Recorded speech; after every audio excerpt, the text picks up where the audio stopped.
angekuwa anatukuta kanisani tumeshaanza kuabudu, tumeomba au tunaendelea na maombi. Lakini sisi desturi ambayo ipo hapa, naomba ikome na Mungu atuponye kwa jina la Yesu. Mnaposikia vyombo ndo mnakuja. Bwana atuponye. Ni wakati wa kupona. Ni wakati wa kuwa matawi yanayozaa. Matawi yetu yazae wapendwa. Haleluya. Haleluya.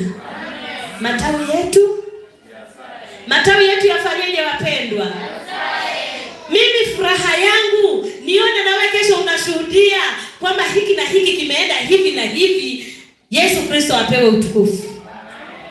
Bwana Yesu asifiwe. Ndio hivyo. Kaeni ndani yangu na mimi ndani yenu. Hata kuja kukaa ndani yako wewe ukikataa kukaa ndani yake. Hata kuja kukaa ndani yako wewe ukikataa kukaa ndani yake.